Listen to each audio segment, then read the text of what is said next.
그냥 시작하겠습니다. 이 오후 프로그램이 오늘 처음 하는 거다 보니까 아직 그 홍보가 좀 덜 된 부분도 있고 그런데요.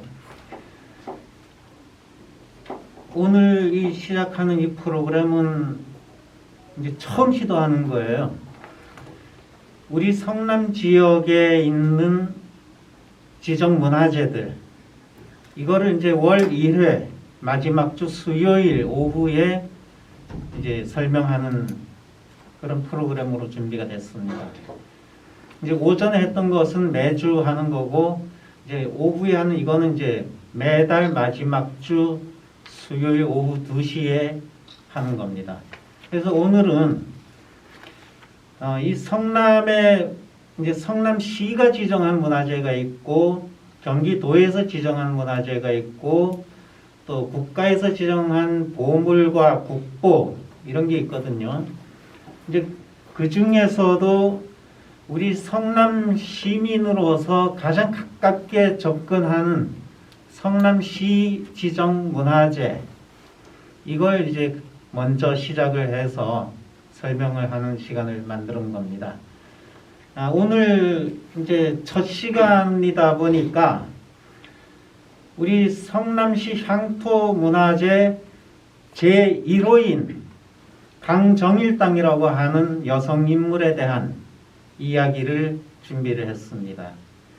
저는 여기 성남문화원의 부설기구로 있는 성남학연구소에서 상임연구위원으로 우리 성남 지역의 역사와 문화에 대해서 연구하는 일을 맡은 윤종준입니다.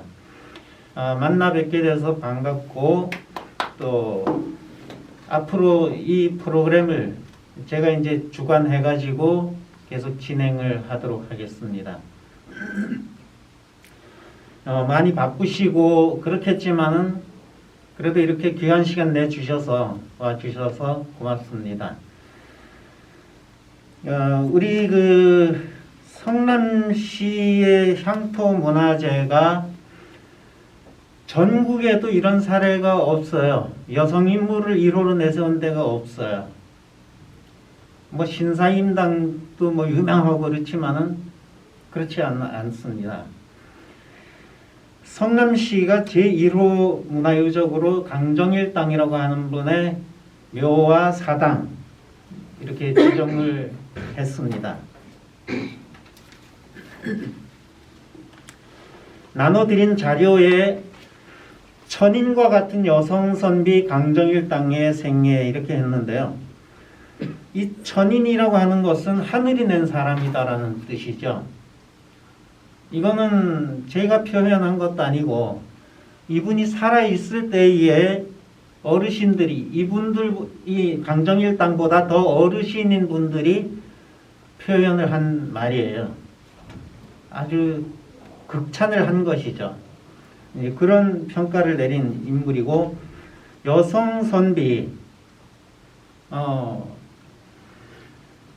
우리가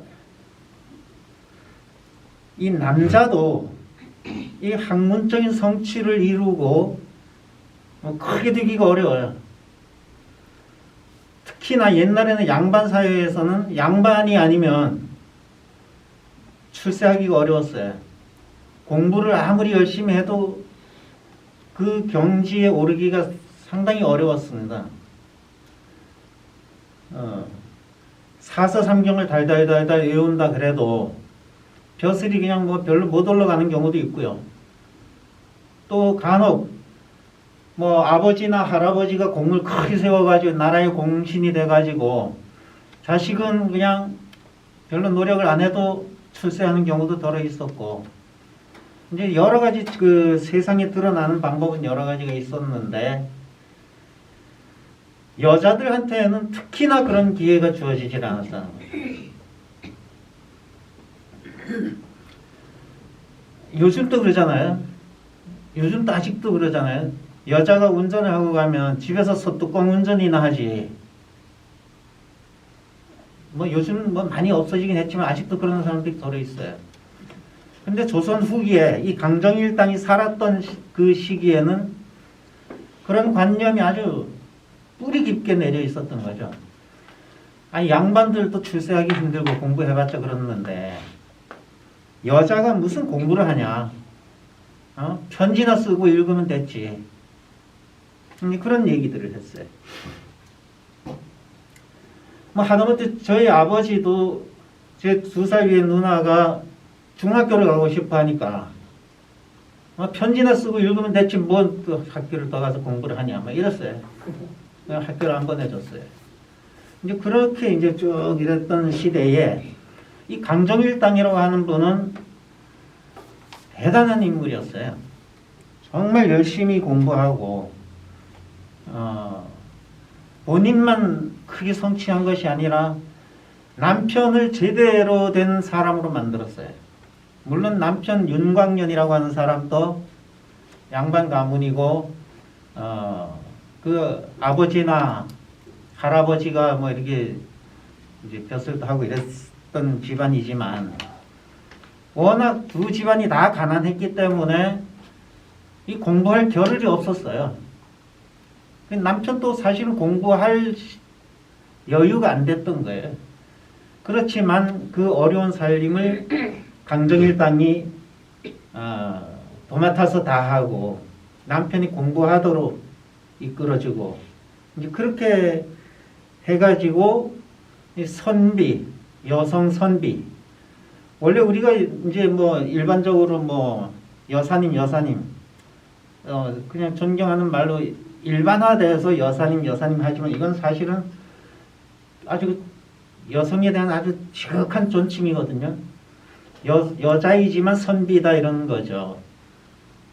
그래서 뭐 일반적으로 사모님 이거는 그냥 평범한 존칭이지만 여사님 이 존칭은 아주 지극히 공경하는 마음으로 쓰는 표현이거든요. 그런 이제 하늘이 낸 천인과 같은 여성 선비 강정일당. 이 강정일당 사당이 수정구 금토동에 있습니다. 금토동 청계산 자락에 있는데 이정표가 돼 있긴 한데 아직까지는 좀 찾아가기가 좀 그렇게 수월하지는 않습니다. 내비를 찍어도 좀 약간 옆으로 안내를 하는 경우도 있고 뭐 그랬는데요.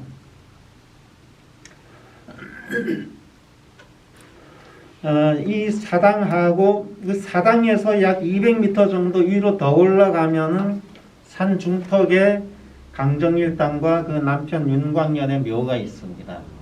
이 묘는 아주 지극히 아주 소박해요. 그냥 우리가 시골에서 흔하게 볼 수 있는 그냥 보통 묘 이렇게 생겼어요. 이제 거기에 이제 비석 하나 조그만 비석 하나 세워져 있고 이런 정도예요. 그렇습니다. 워낙 살아 계실 때에 워낙 어렵게 살았고 이래가지고 무덤조차도 그렇게 화려하지를 못하고 그렇습니다. 1986년 3월 4일에 성남시 향토문화재 제1호로 지정이 됐고요. 그 사당 건물도 이제 시와 성남시와 그 화평윤시 문중이 이제 서로 협력해가지고 이렇게 딱 3칸짜리 작은 건물이에요. 이 앞에 마당이 넓고 그 추모비가 이렇게 큰 추모비가 현대에 와서 세운 추모비가 세워져 있습니다. 지난달에 여기를 갔더니 이 마당 가에 어느 사찰에서 절을 지어 놓은 것도 아니고 그냥 막 불상 같은 거 이런 걸 막 그냥 갖다 놓고 관리를 안 해가지고 그냥 잡목이 우거지고 잡초가 우거지고 이 들어가는 진입로 여기에 있던 비석을 이쪽으로 옮겨 놓고 길도 이리로 못 들어가게 막아 놓고 이렇게 길을 새로 내놓고 그런 걸 보고 왔었어요. 그게 한 2달 전에 그랬는데 뭐 그 뒤에 이제 이 앞에 있던 뭐 이렇게 불상 같은 뭐 이런 것들을 이제 치웠다고 그래요. 하지만 이게 지금 그 땅 일부가 개인 사유지로 넘어가면서 이렇게 문화유적지가 상당히 훼손되고 있는 그런 상태입니다. 강정일 땅은 본관이 진주강씨이고요. 이름이 지극할 지자에 덕덕자예요. 이게 이제 우리는 어렸을 때에 거의 대부분의 사람들이 태몽이라고 하는 것을 꾸게 되죠. 어머니가 또는 아버지가 꿈속에 어떤 꿈을 꾸고 나서 그 아이가 태어난단 말이죠. 그런 경우가 꽤 많이 있어요. 어느 신령님 같은 사람이 나타나가지고 이 강정일 땅의 어머니한테 꿈속에 나타나가지고 여기 지극한 덕을 가진 사람이 있으니까 너에게 부탁하니까 잘 길러다오. 그런 꿈을 꿨다는 거예요. 그러고 나서 강정일 땅이 태어나게 됐다는 겁니다. 그래서 이름도 지덕 이렇게 지었다 그래요. 정일 땅은 이게 고요할 정자에다 한일자. 이게 이제 정정단일하다라고 하는 아주 고요하고 고요하면서 이 고요하다는 건 그냥 소리가 없는 조용한 상태를 얘기하는 것이 아니라 마음이 편안하고 아주 그 정화된 그런 상태를 얘기하는 거거든요. 그런 아주 안정된 그런 심리 상태. 그거를 이제 정정단일하다. 또 몸가짐이 단정하고 이런 것을 뜻하는 거거든요. 이게 이제 정일당이라고 하는 당호가 이제 이 강지덕에 이제 일반적으로 부르는 이제 옛날에는 부인들은 일반적으로 이름이 거의 뭐 있어도 거의 사용을 안 해서 잊어버린 경우가 있을 정도였는데 이제 당호는 조금 이제 그래도 품격을 갖춘 양반 집안의 자제들, 자녀들 중에 주로 여성들한테는 이제 당호가 이제 붙어서 그 사는 집의 이름인 거죠. 여유당, 가산 정약용의 여유당, 이것도 이제 당호인 거죠. 그 집의 이름이죠. 그래서 동네 사람들이 뭐 야경이네 이럴 수는 없잖아요. 그 선비 집안이니까. 그래서 그 집 이름을 부르는 거예요. 여유당. 또는 여성들을 일반적으로 할 때는 안동댁. 안동에서 시집 왔으니까 안동댁. 그 이름을 부르지는 못하고 그렇게 이제 대신 부르는 일종의 닉네임 비슷한 역할을 했던 것이죠. 이제 거기에 담긴 의미가 정정단일하다 이런 의미를 담고 있습니다. 지금 현재 그 강정일당이 생전에 남겨놓은 여러 가지 시문들 이것을 이제 책으로 펴낸 것이 정일당 유고라고 하는 책입니다. 이게 조선 후기에 판매가 된 것은 아니지만 베스트셀러였어요. 사람들에게 인기가 좋았어요. 원래 강정일당이 살아있을 때의 글을 시문들을 많이 지었는데 남편이 글을 그때는 제대로 배우지 못하던 상태에서 동네 사람이 누가 죽어요. 그럼 비문 좀 지어달라. 또 행장이라고 하는 것이 있어요. 평생의 이력을 적은 행장을 지어달라. 뭐 이러면은 이제 그것을 강정일당이 대신 지어주는 것이요. 남편 대신. 그런데 이제 글을 잘 짓는다는 소문이 나가지고 어떤 사람이 그걸 보고 칭찬을 했더니 강정일당이 그다음부터는 자기 글을 밖으로 내보내지 않으려고 했다 그래요. 이 강정일당, 이 정일당 유고집도 원래 정일당 본인은 세상에 알려지는 걸 바라지를 않았지만 남편 윤광녀는 자기 부인이 쓴 이 글들을 그냥 아깝게 버릴 수가 없었던 거예요. 그래가지고 그 글들을 모아가지고 목판 인쇄를 했어요. 1차 발행이 되고 그리고 나서 몇 년 뒤에는 다시 활자로 새로 찍어냈어요. 그래서 정일당 유고집도 두 가지가 전해져 오는 게 있습니다. 물론 내용은 거의 같습니다.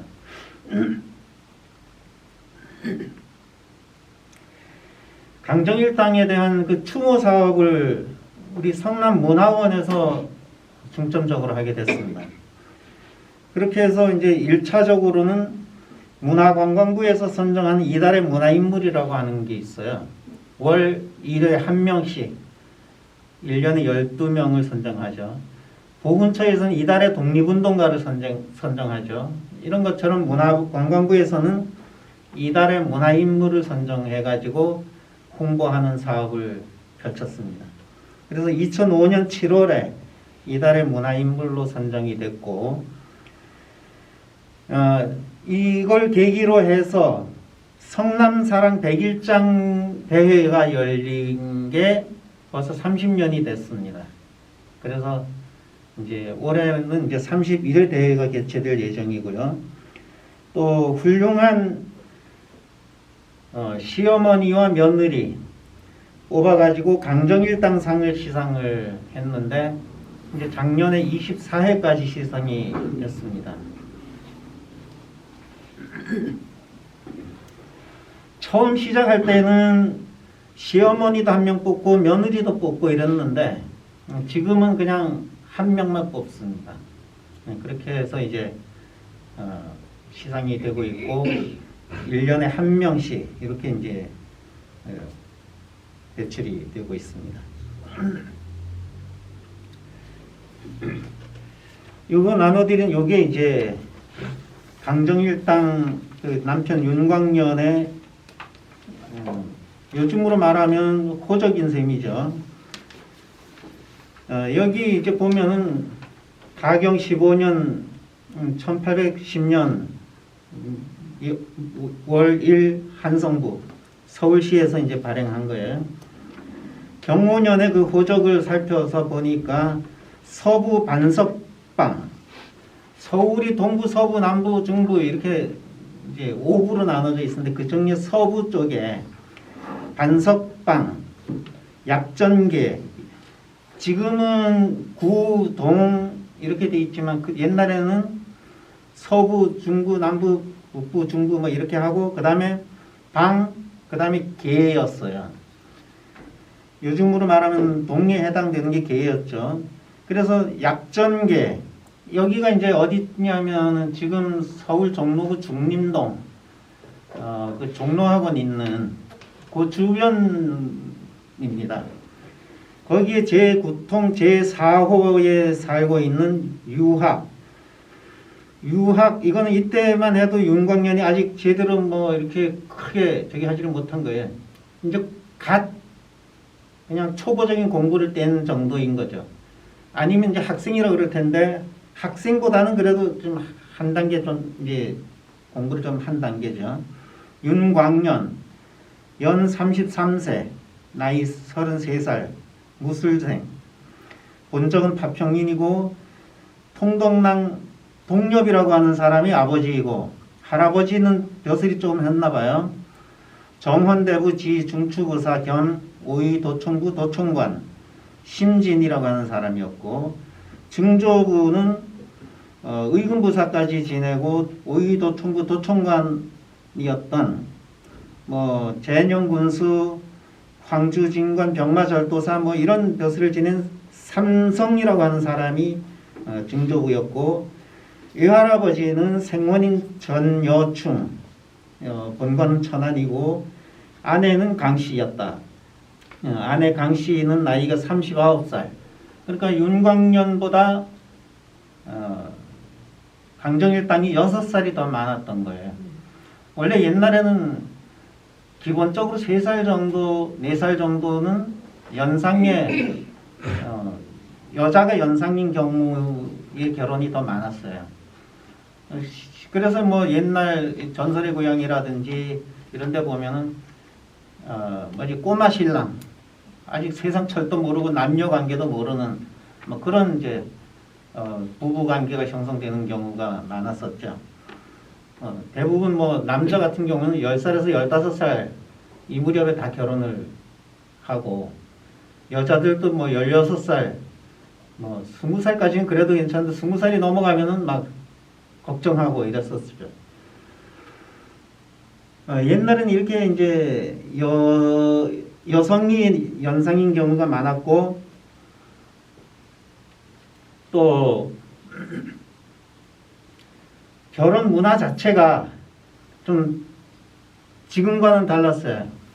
그래서 요즘 우리가 시집 간다 이런 말을 하는데, 시집을 간다는 여자가 남자 집으로 가는 경우를 시집을 간다 그래요.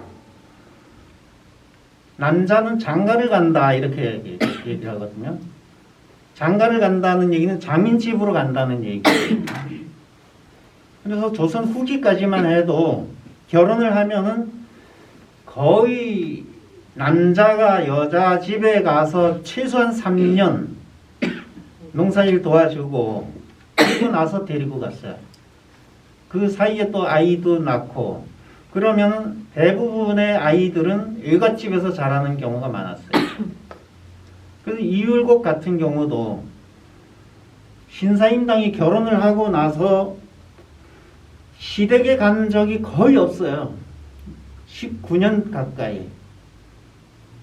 자기 친정과, 그 다음에 이제 시아버지가 돌아가시고 나서 이제 서울로 올라오거든요. 서울로 왔다가도 잠깐 왔다가 공평으로 갔다가 이렇게 이제 주로 친정 쪽에 많이 가 있었어요.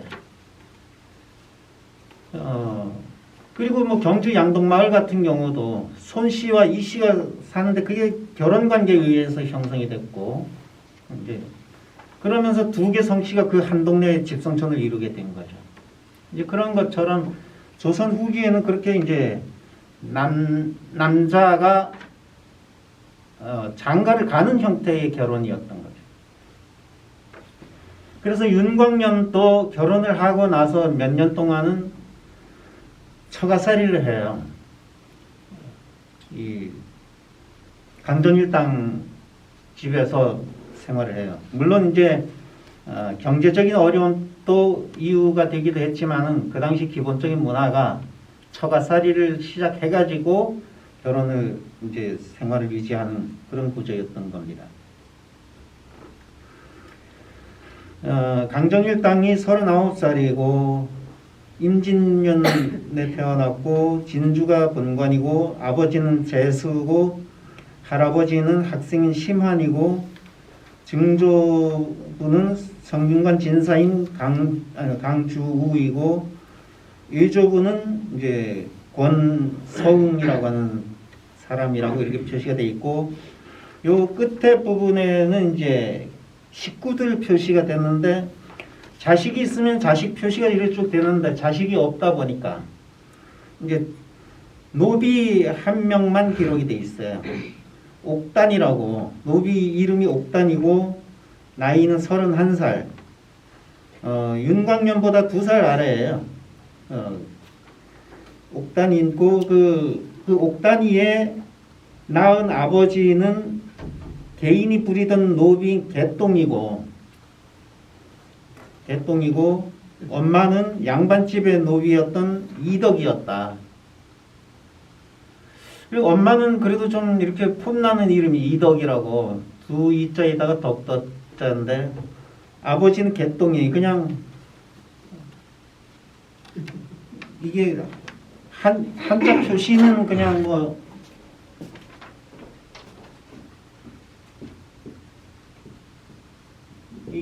개동이라고 되어 있지만 사실 발음 그대로 개똥이에요.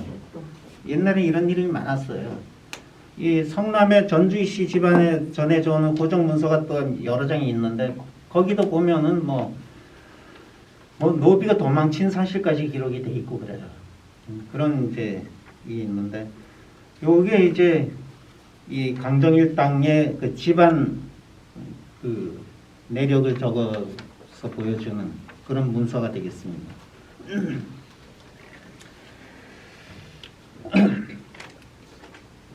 이 강정일 땅이 그 어릴 때에 지극한 덕을 갖춘 사람이니까 잘 길러라 이런 꿈으로 태어났고, 그런데 태어나서 이제 성장하는 과정에서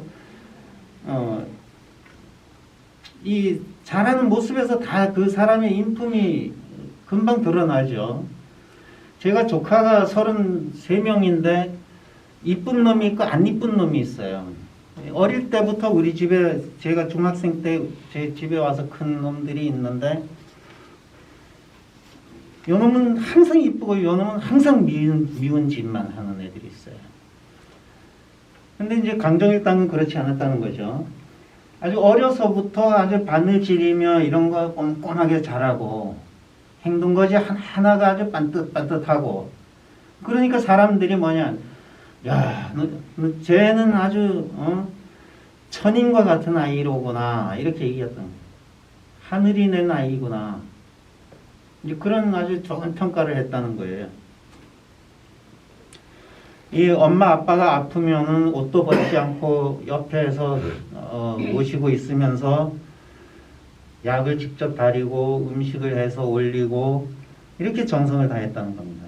그러는 와중에도 어릴 때 실경이라든지 이런 선비들이 읽어야 되는 그런 책들을 하나하나 이제 익히고 뗐다는 겁니다.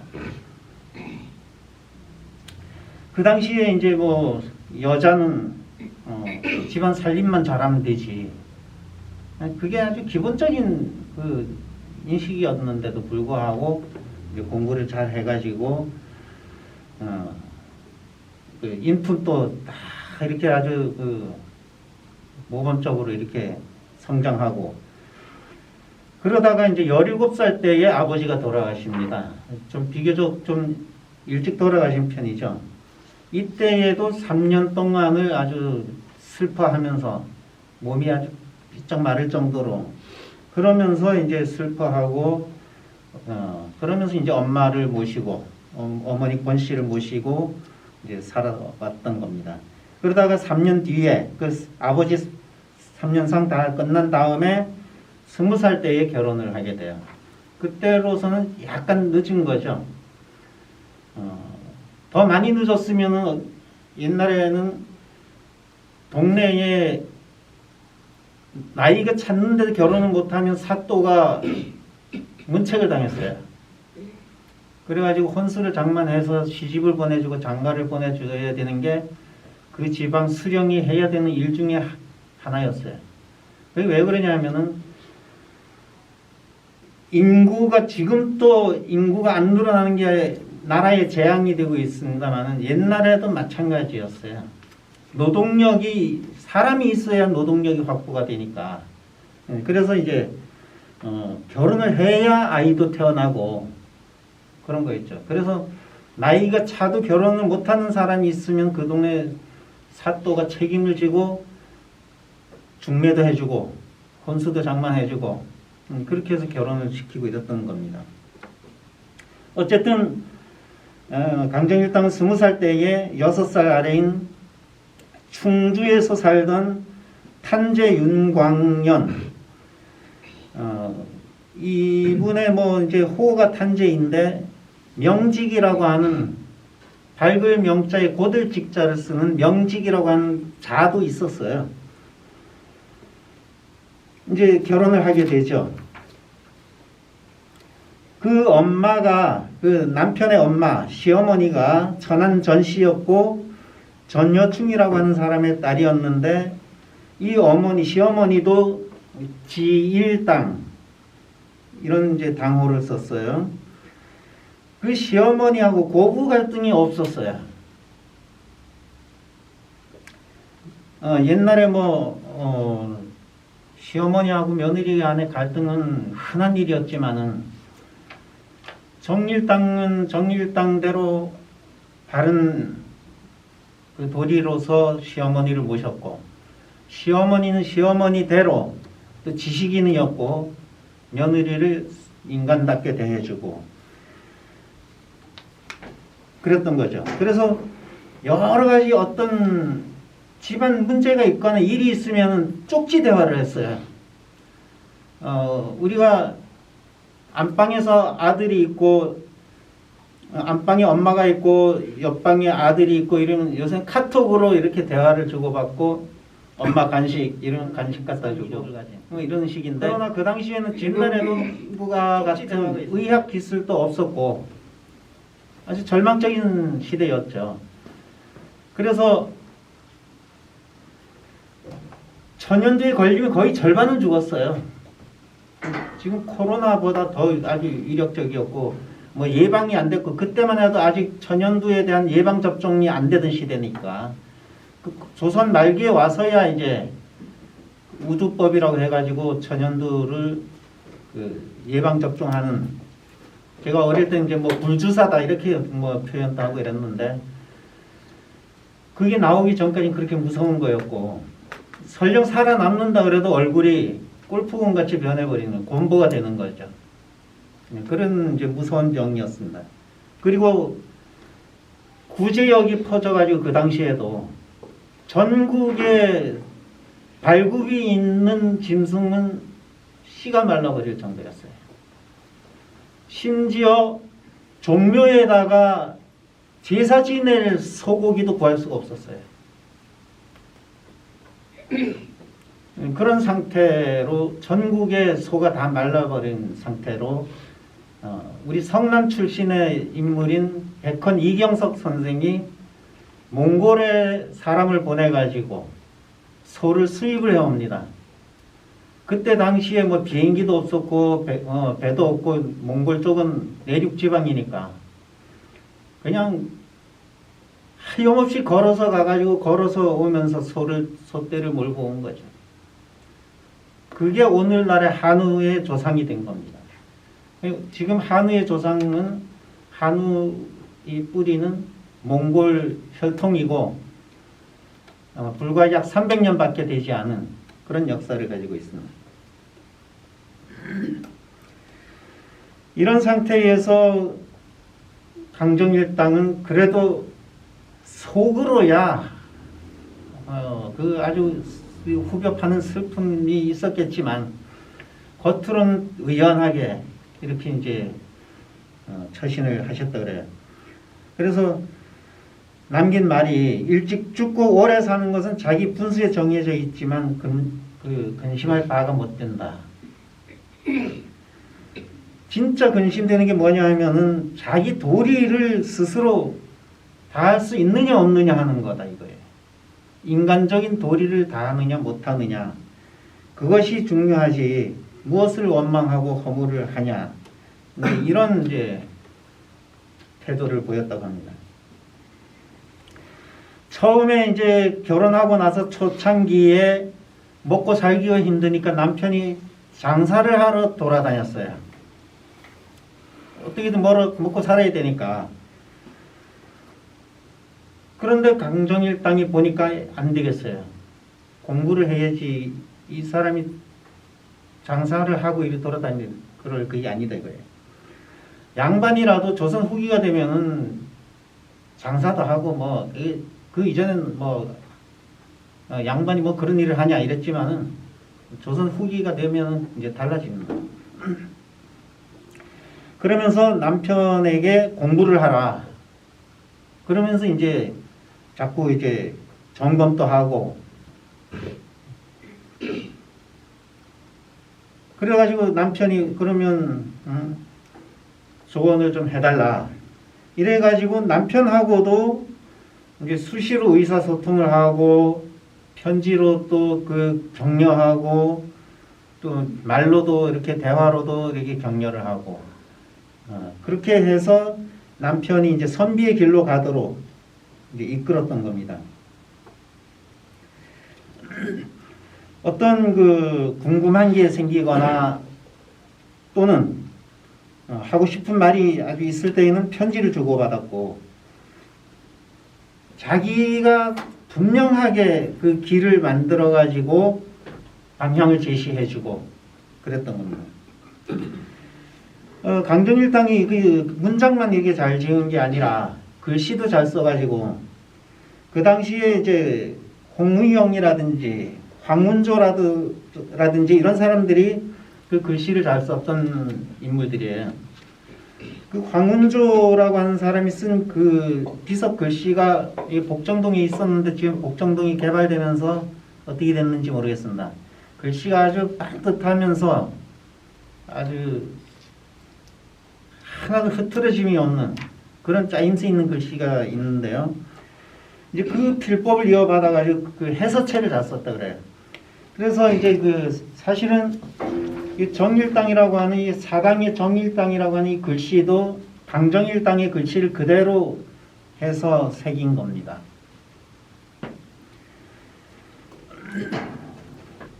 그리고 이제 아까도 말씀드렸던 것처럼 남편 대신 대피를 많이 했는데 이직보라고 하는 사람이 강정일당의 시를 어느 날 보고 이거 아주 훌륭합니다 하고 이제 칭찬을 했단 말이에요.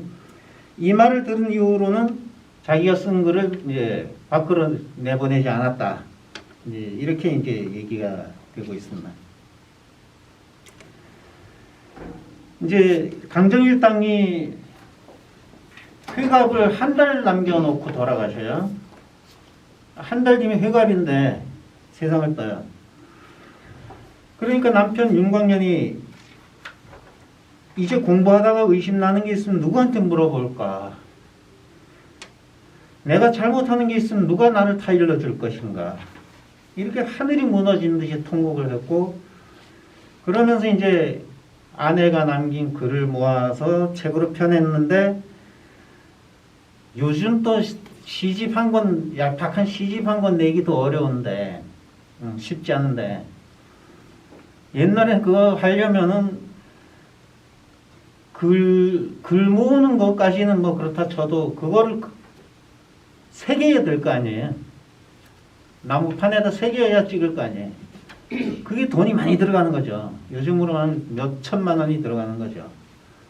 그런데 그 일을 해낸 거예요. 형편이 어려웠지만 이거 꼭 해야 된다 이래가지고.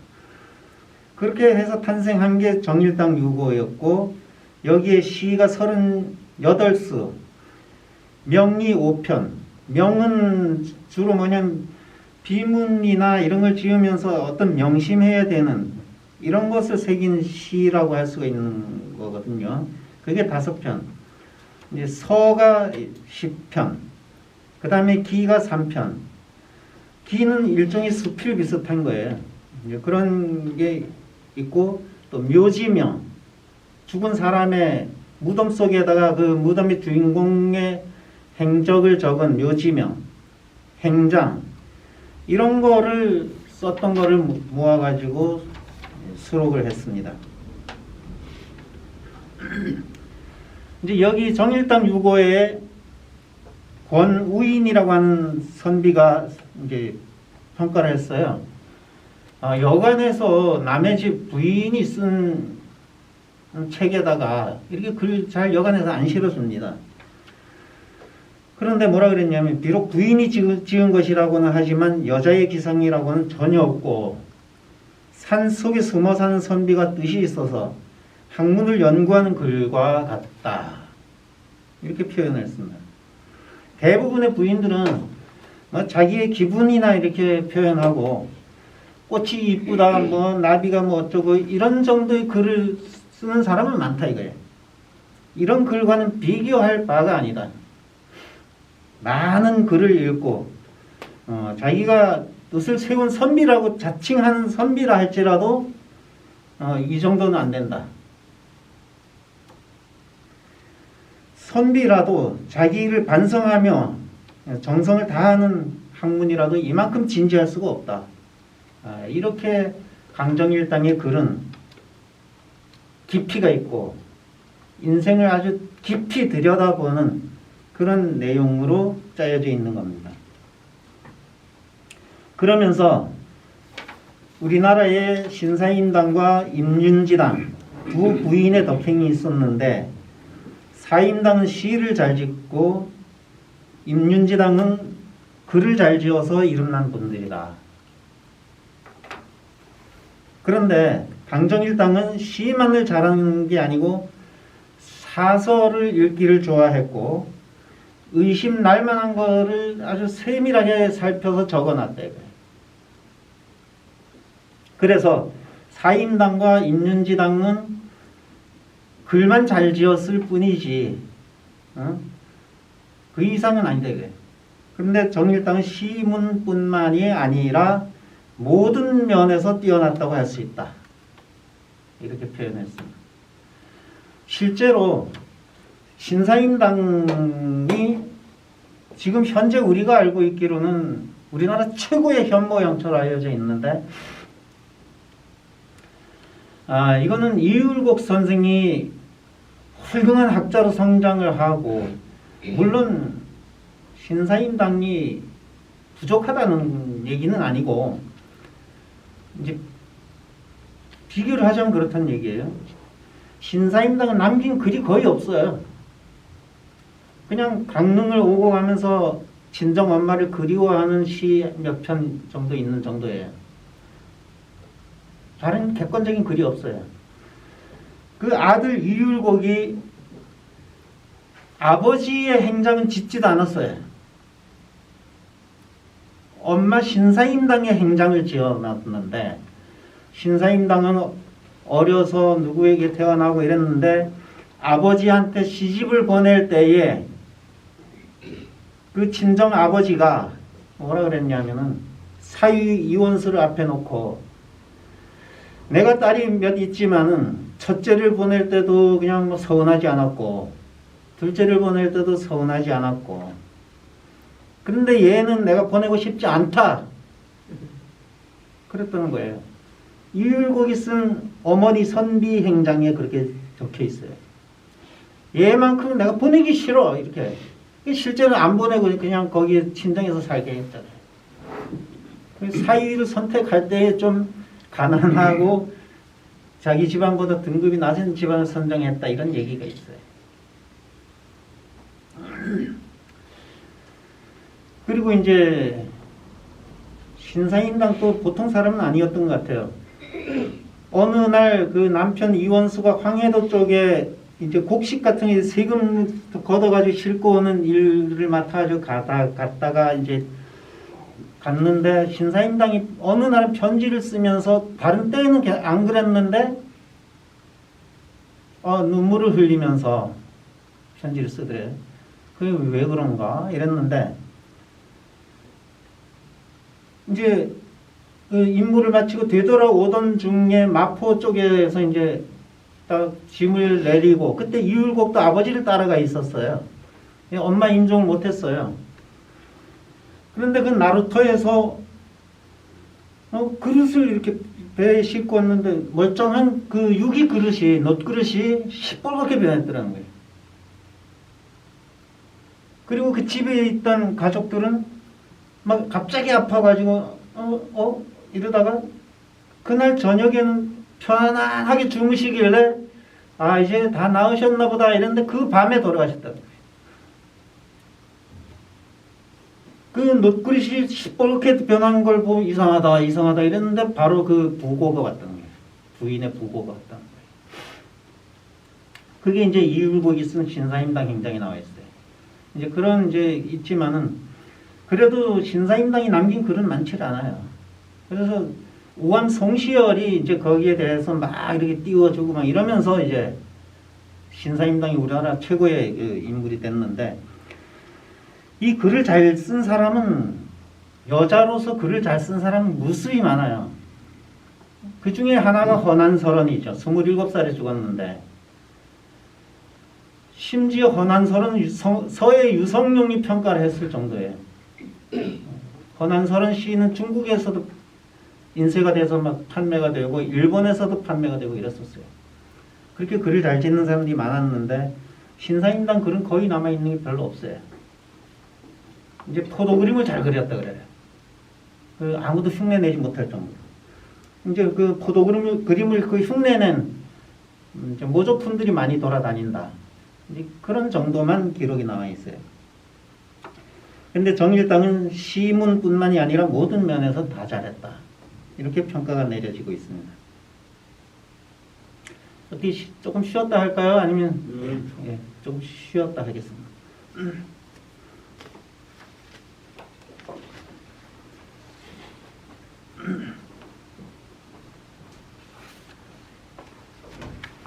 윤광년이 이제 친척되는 그 대사관을 지낸 윤재홍이라고 하는 사람을 찾아가 가지고 자기 이제 아내에 대한 설명을 하는데, 정일당의 문장은 화려하거나 아로 새겨 만든 문장이 아니고 모두가 몸을 수신하고 닦고 올바르게 가지게 하는 이제 그런 글로서 읽는 사람들이 마땅히 그 길을 따라가야 되는, 지켜야 하는 그런 것들이다라고 이제 표현을 하고 있습니다. 그래서 그의 학문은 정성 성자, 공경할 경자, 이렇게 해서 성과 경을 바탕으로 이루어진 것이다. 이게 모든 경서의 기본 뜻에 아주 딱 맞는 그런 것이다 라고 표현을 하고 있습니다. 이제 강정일당이 죽었을 때에 그 남편이 이제 추도문을 지었어요. 거기 보면은 당신은 지극히 어질고 지극히 후하고 지극히 정성스럽고 지극히 정직해서 스승도 되고 아내도 되고 존경받아야 되고 크게 대우받을 사람이었다. 이렇게 표현을 하고 있습니다. 보통 부인으로서는 따라가지 못할 뿐만 아니라 비록 덕망이 높은 군자라도 따르기 어려웠던 사람이다 라고 표현을 하고 있습니다. 또 다른 남이 표현한 것 중에는 세상을 떠나는 정일당이시여 당신은 곧고 맑고 고요하고 순일했구려 얼음같이 맑고 옥같이 윤택한 성품으로서 겉에 나타남이 속마음과 같았도다. 당신이 이룩한 학문 또한 순수하고 거룩한 것이었다. 이렇게 표현하고 있습니다. 이제 강정일당이 시어머니와 주고받은 글 한 편을 소개를 하면, 이제 시어머니가 먼저 읊어요. 봄이 오면 꽃은 활짝 피지만 세월이 가면 사람은 점점 늙어만 가네. 그렇다고 한탄만 하면 어쩐단 말인가. 착한 일 하나라도 더 하는 길밖에 없네. 꽃이 봄이 되니까 꽃이 피고 이렇게 화려해지지만은 세월이 가면 사람은 점점 더 말라가고 늙어가고 쪼그러져 간다 이거예요. 그렇다고 늙는다고 해서 한탄만 해서는 안 되고 착한 일 하나라도 더 해야 된다. 이렇게 표현하고 있습니다. 이런 시 한 수를 듣고 나서 며느리 강정일당이 이제 뭐라고 대답을 하냐면, 배우는 입장에서 아랫사람들은 윤리부터 힘써야 하고 어린이를 사랑하고 어른을 편안히 모셔야 합니다. 곧장 이대로 지켜나가면 이것이 바로 탄탄한 길입니다. 라고 이제 답을 했다 그래요. 그 남편이 쓴 추도문 보면은 이제 돌아가시고 나서 한 달 정도 지났을 때가 이제 회갑이 닥쳤어요. 그 회갑날 쓴 글이에요. 당신이 아직 살아있다면 머리가 허옇게 센 두 늙은이가 마주 앉아서 비록 조밥에다가 콩나물국이나마 차도 마시고 물도 마시어가면서 그 즐거움이 아주 깊었을 텐데, 이렇게 이제 표현하고 있습니다. 그런데 이제 당신이 쓰다만 그리며 글씨 쓴 종이, 쪽지 이런 것들을 차마 정리할 수가 없다. 이제 이렇게 얘기하고 있습니다. 당신이 시집 온 뒤에 부모님들이 좋아하셨고 오직 당신을 의지하며 살았어. 집안에 한 톨의 곡식도 저축할 수가 없었는데 제삿날에는 어김없이 제사를 올릴 수가 있었으니 어찌 된 일이냐. 살림이 너무 어려워서 형편이 없는데도 제삿날에는 그래도 제사상을 제대로 차려왔다는 거죠. 주머니는 동전 한 푼 없었으나 손님이 오면은 손님 대접하는 데에는 어떻게든지 간에 마음껏 즐길 수 있도록 장만을 해줬다는 거예요. 그러니 당신은 참으로 신기한 사람이었다. 밤낮 사흘 동안이나 굶주렸어도 조금도 언짢은 빛이 없었던 당신. 이렇게 회고를 하고 있어요.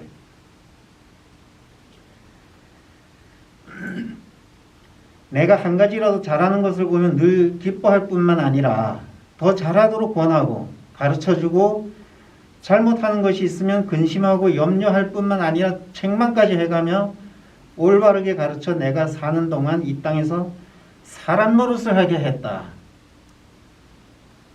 사실 당신과 나는 부부 사이라고는 하지만 엄하기가 높은 스승과 같고 나는 항상 조심해서 조금도 소홀히 할 수가 없었다. 그러면서도 매양 당신과 같이 앉아 있으면 마치 하늘에 빛을 대한 것 같고 당신의 말을 들을 때에는 아늑하고 푸근하기만 했다. 이렇게 표현을 하고 있습니다. 이 슬픔이 돌아가신 후에도 한참을 갔어요. 몇 년을 갔어요.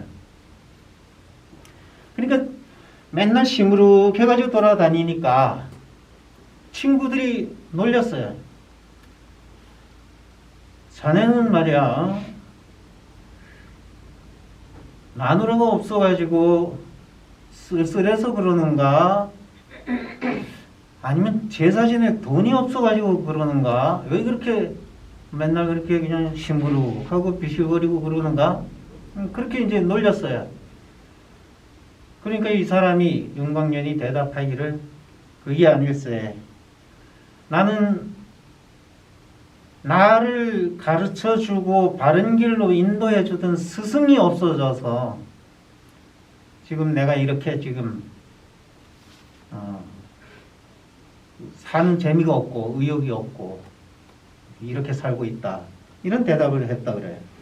이제 그 깊이가 그 부인으로서뿐만이 아니라 이제 스승으로서 인생의 하나의 지식인으로서 남편을 제대로 된 선비의 길로 가도록 이끌어 준 것이죠. 시가 여러 편이 남아 있습니다. 이제 섣달 금운날에 지은 시가 있는데 51살 때 지은 거예요. 돌아가시기 한 6년 전쯤에, 아니, 9년 전쯤에 지은 시인데요. 일 없이 좋은 세월 다 보냈구나. 내일은 51살로 서러운들 어쩌려고. 여생을 도닦아가며 살아가려 하노라. 이제 51살이면 그때는 노인이었죠. 그 당시에는. 그렇다고 한탄하면 뭐하냐 이거예요. 서러운들 어떻게 하냐 이거예요. 여생을 이제 돌을 닦으면서 살아가려 한다. 이랬던 것이죠. 그러니까 어떤 뭐 꽃이 아름답다 뭐 이런 단순한 감상이 아니라 그 인생을 깊이 있게 들여다보는 거울 들여다보듯이 들여다보는 그런 느낌의 시를 남겼던 겁니다. 지금 뭐 여름철은 안 됐지만 매미 소리를 들으며 이런 시도 있어요. 온 나무들 가을이 오니 석양엔 매미 소리가 어지럽고 만물 또한 느낌이 새롭구나. 숲속에 홀로 마음 잡지 못하네. 매미가 여름에 아주 뭐 시끌벅적하죠. 그런 속에서도 그 느낌은 이제 만물이 모든 게 이제 새롭게 느껴지고 또 그 숲 속에서 이제 나 홀로 마음을 잡지 못하는 그런 거를 표현을 하고 있습니다. 이제 아까 말씀드렸던 것처럼 5남 4녀를 낳았는데 단 한 명도 키우지 못하고 모두 죽었는데 막내딸은 태어난 지 6개월 만에 죽습니다. 그래서 이 비통한 마음을 비록 그 애기지만은 묘지명을 지어요.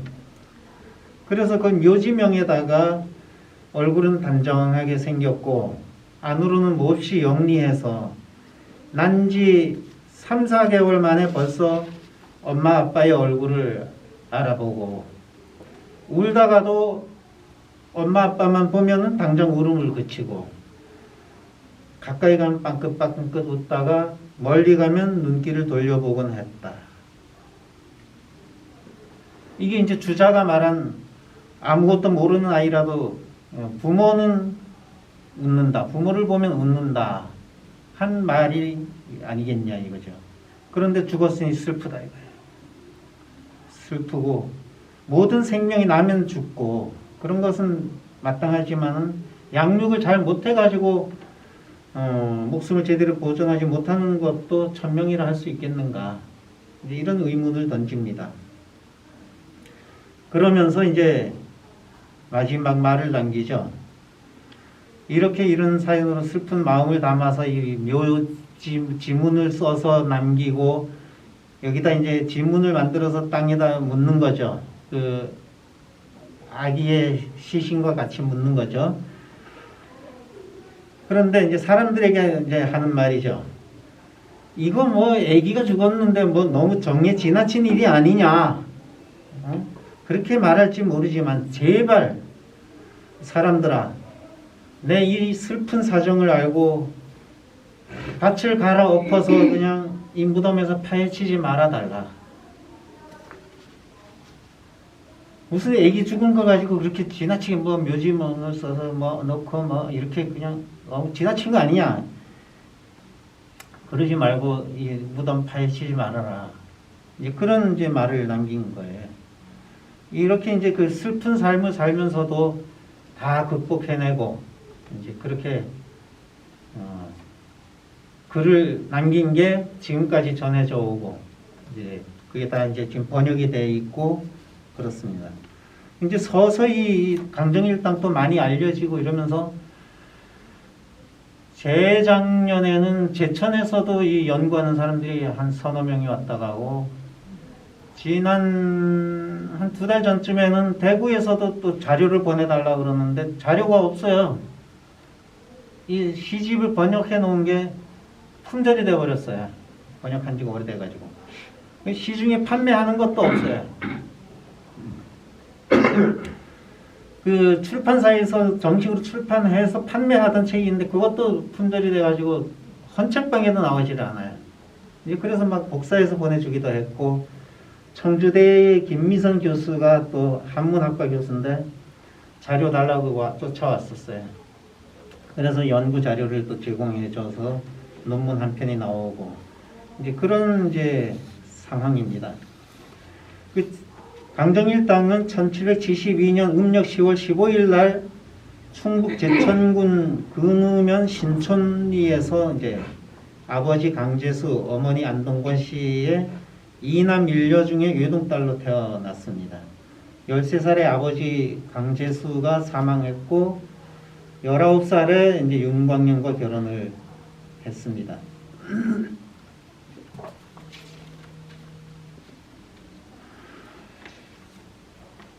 21살 때 시아버지가 이제 사망했고요. 그러면서 이제 시댁으로 들어가서 살기 시집을 간 겁니다. 그리고 이제 첫 아들이 태어났는데 23살 때 첫 아들을 낳았는데 이제 곧 죽어요. 서울에서 살다가 과천으로 이사를 왔고 이때부터 이제 그 문장이 훌륭한 게 널리 알려져 가지고 주변 사람들의 글을 이제 지어주기 시작합니다. 37살 되던 해에 시어머니가 돌아가시게 되고요.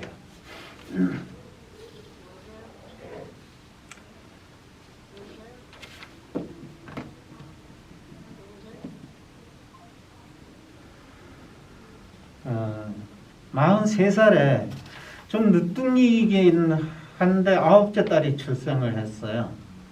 그런데 이제 9자녀가 모두 다 이제 돌을 넘기지 못하고 죽은 게 거의 대부분이고 이 막내딸도 6개월 만에 이제 죽게 되는 겁니다. 44살 때 친정어머니 일대기를 이제 행장을 엮었고 51세 때에는 뭐 몸이 허약해가지고 3일 동안 기절했다가 회복이 됐어요.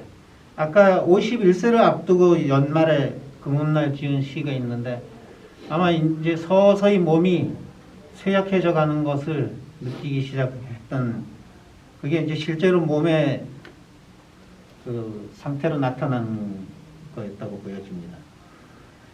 1832년에 그 환갑을 이제 한 달 앞둔 9월 14일 날 서울 그 중림동에서 사망을 하게 됩니다.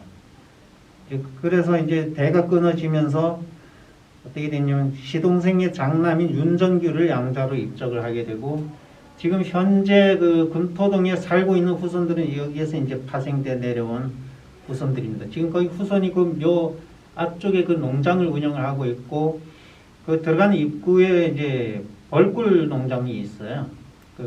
그래서 그 벌꿀 농장도 하고 있고 그렇습니다. 이제 죽은 지 1년 뒤에 남편 윤광년이 이제 그 문집을 발간하기 위해서 준비를 하게 되는데요.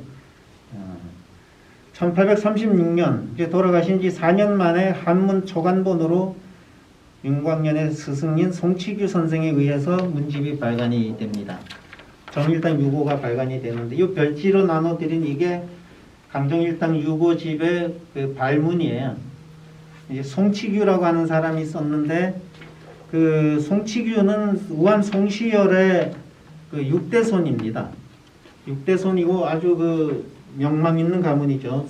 우한 송시열 하면은 조선 후기에 아주 뭐 심지어는 현재까지도 영향력을 행사하고 있다라고 얘기하는 사람도 있어요.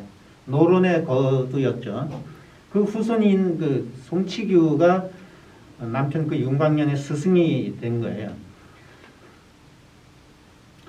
여기에 보면 뭐라고 되어 있냐면 원래 여사의 칭호는 많이 있었지만 여자가 자기 일을 하면서도 여가 시간에 성현의 경전에 마음을 담그고 깊이 연구해서 마음을 지키고 몸을 닦는 요점과 일을 처리하고 사람을 만나는 방법을 논설한 것이 이게 일반적인 사람의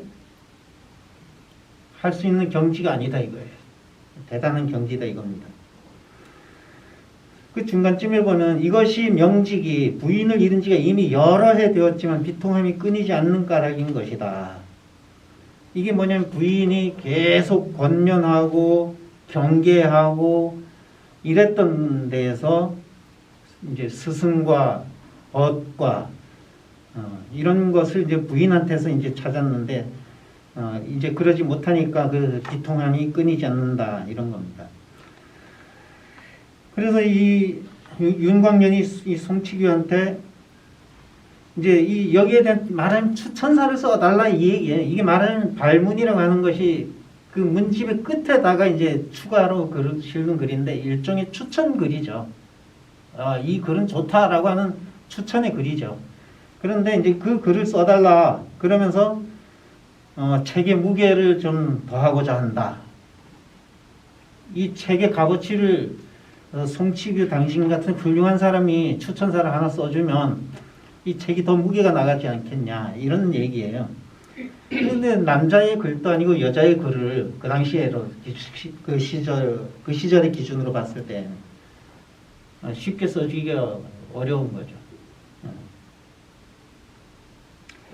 부녀자이면서 성인처럼 되려고 하였으니 세상의 장부가 되어 아무 뜻도 세우지 못한 사람을 부끄럽게 할 수 있다. 여자이지만 성인처럼 되려고 노력을 한 그 발자취가 사나이로 태어나가지고 뭔가 제대로 이루지 못한 사람들을 부끄럽게 한다. 이거예요. 그만큼 강정일당의 인품과 학문의 깊이가 아주 깊었던 걸로 볼 수가 있는 거죠.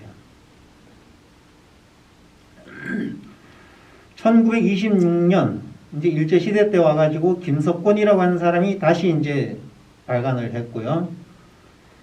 1982년에 와가지고 강주진 박사가 이제 번역문을 냈는데 이게 이제 번역문이 이제 좀 다 절판이 돼버렸어요.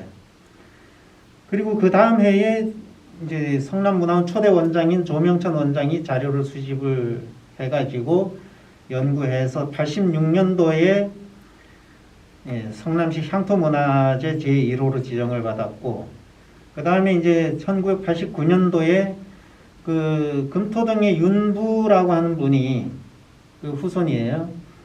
이제 강정일당 사당을 10평 정도 크기로 3칸짜리니까 아주 작아요. 그리고 이제 성남시 그 금토동 662번지에 건립을 하게 됩니다. 이제 1991년에 이제 여기 문화원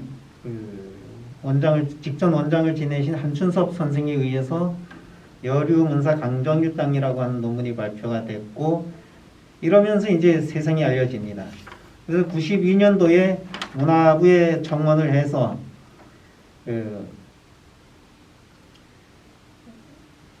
청원을 하고 이제 제1회 강정일당 고부상, 그래가지고 으뜸 시어머니와 으뜸 며느리 이렇게 이제 시상을 하기 시작을 했고, 나중에 이제 와서는 이제 그냥 여성 한 명만 이렇게 시상을 하게 됐고요. 1997년에 그 문화축제를 했는데 삼학사와 정일당 모시오 이런 축제가 가장 행렬 형식으로 열려가지고 삼학사 행렬이 맨 앞에, 삼학사 이제 남한산성에서 청나라와 끝까지 싸우자고 주장했던 그 삼학사 행렬이 앞에 가고, 그 다음에 어가가 가고, 그 다음에 승군, 남한산성을 쌓은 승군 행렬이 따라가고, 그 뒤로 이제 강정일당의 행렬이 따라가는 형태로 이제 이루어졌습니다. 이제 강정일당상이 이제 작년에 24회까지 시상이 됐고, 성남사랑 글짓기 대회가 30회까지 진행이 됐습니다. 이게 이제 우리 성남시가 자랑하는 인물이고, 다른 지역에 뭐 허난설원이나 뭐 이런 글 잘 쓰고 이런 사람들이 많이 있지만은, 강정일당은 그냥 글을 잘 쓴 게 아니라 아주 그 학자다운 면모와 선비로서의 면모를 아주 뚜렷하게 보여줬던 이제 그런 분이라는 점에서 뭐 이율곡 선생 부럽지 않은 이제 그런 인물이라고 할 수가 있죠. 조선 후기에 와서 대부분의 그 여성들은 일반적으로는 궁궐이나 이런 데서 이제 그 소설들이 유행을 많이 해요. 한글로 된 소설들이 유행을 하고 이러면서 소설 같은 거를 많이 보고 그냥 그거를 베껴서 또 이렇게 나눠 갖기도 하고, 그런 정도의 글을 쓰는 사람들은 이제 많이 있었지만은 이렇게 학문적인 깊이로 접근한 사람은 강정일당이 유일한 사람이었다고 할 수가 있습니다.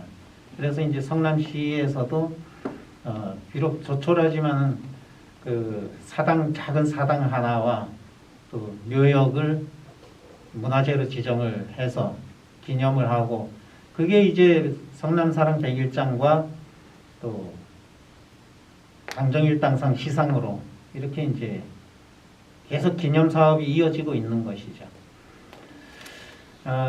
뭐 짧은 시간이면 짧기도 하고 길다면 길기도 한 시간인데, 혹시 뭐 이렇게 궁금하신 거 있으면 질문을 받겠습니다. 예.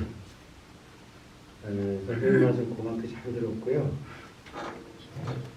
자식을 이렇게 유명하신 분이 안타까운 게 자식을 9명을 쓰면서 어떻게 한 사람도 구제 못했다는 게 너무 안타깝게 들려요. 네.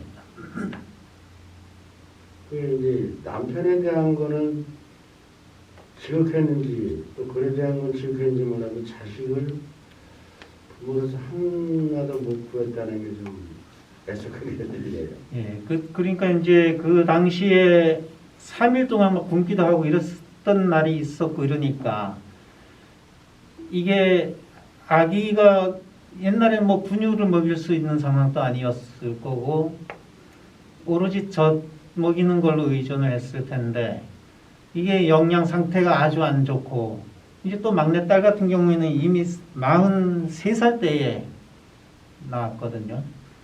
그러니 이게 이제 그 영양 상태가 좋지 않은 상태에다가 그 당시에 이제 전염병이 또 워낙 창궐해가지고 뭐 전국적으로 몇만 명이 죽어나가는 그런 상황이었고, 그러다 보니까 이제 하나도 못 견딘 것 같습니다. 남편의 생활력이 좀 없었나? 남편 자체가 남편 집안이 가난했었어요. 그리고 처음에는 결혼 초반에는 장사까지도 하려고 그랬는데, 어쩌면 그냥 장사를 해서 돈 좀 벌어오세요 이러고 말았으면은 오히려 몸은 편했을 거예요 아마. 그런데 공부해라 이렇게 이제 다 그치고 이래서 윤광년은 그래도 이게 조선왕조실록에 한두 번 나와요. 그런 정도예요.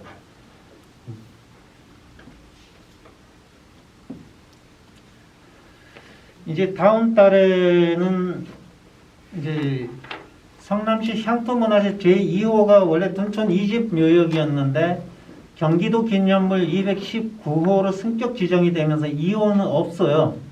그래서 다음 달에는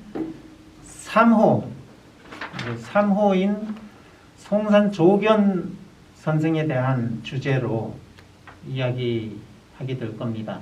이제 문수진 교수라고 이제 신구대 명예교수인 교수님께서 오셔가지고 송산 조견이 이제 고려 말에 충신으로 알려져 있고요. 그 형은 송산 조견의 형은 이성계 아주 1등 공신이에요.